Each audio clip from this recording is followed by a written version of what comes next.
और मुझे हराने के लिए इस देश के प्रधानमंत्री को मेरे विरोधी का पैर छूना पड़ा। देख लेना वीडियो जाके, अगर वो पैर नहीं छूते ना तो मैं नहीं हारता। पूरा विपक्ष एक तरफ और अवध ओझा सर एक तरफ।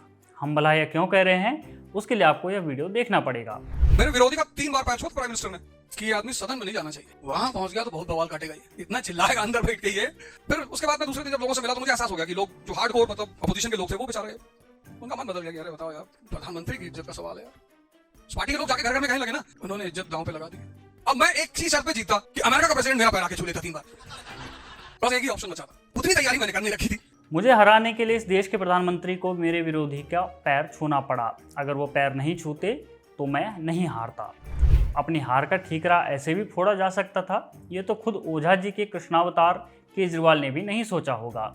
इसीलिए हमने शुरू में कहा था कि पूरा विपक्ष एक तरफ और ओझा सर एक तरफ। हमको तो केवल ये आदत पड़ी थी कि हारने पर ईवीएम को दोष दे दिया जाएगा, लेकिन किसी के पैर छूने से कोई और हार गया, भैया ये डिस्कवरी तो ओझा सर ही कर सकते हैं। खैर, ओझा जी की अपनी एक छोटी दुनिया है, उनका क्लासरूम है, उनके अपने छात्र छात्राएं हैं और वहाँ जो चाहे दावे कर सकते हैं, जो चाहे बोल सकते हैं और स्टूडेंट बेचारे भी वापस पूछ नहीं सकते हैं कि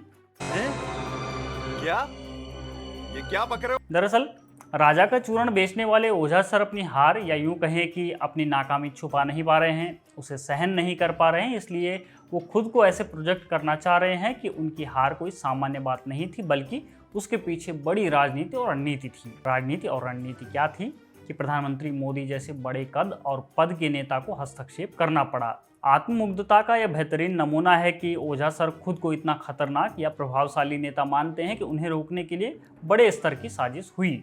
अब अवध ओझा को एक लाइन में कहें तो यह बचकाना है। भाई, राजनीति में हार जीत आम बात है। अगर हर हार को इतनी बड़ी साजिश मान लिया जाए तो फिर ये तो केजरीवाल से भी बड़े वाले निकले। अब रही बात प्रधानमंत्री का पैर छूना, तो पहले रविंद्र नेगी ने प्रधानमंत्री के पैर छुए और फिर उन्होंने बदले में सम्मान के रूप में वही किया। लेकिन ओझा का अपनी हार का ठीकरा इस तरह फोड़ना ये बताता है कि वो हार से फ्रस्ट्रेट हैं। वो अब तक भी इस हार से उबर नहीं पाए हैं। यह हार के बाद संतुलन खो बैठने का संकेत है। आप उनके पुराने बयान सुनेंगे तो आपको मालूम पड़ेगा कि वो चुनाव से पहले या चुनाव के दौरान जितने मोटिवेटेड, अपनी जीत को लेकर जितने आश्वस्त थे और अति उत्साहित थे, आज उसी की खींच बाहर निकल रही है। जो आदमी यह दावा करता है कि अगला चुनाव 5 लाख वोट से जीतूंगा, जेल भेज देंगे तो अगला चुनाव 5 लाख वोट से जीतूंगा, इसी बात का तो इंतजार है।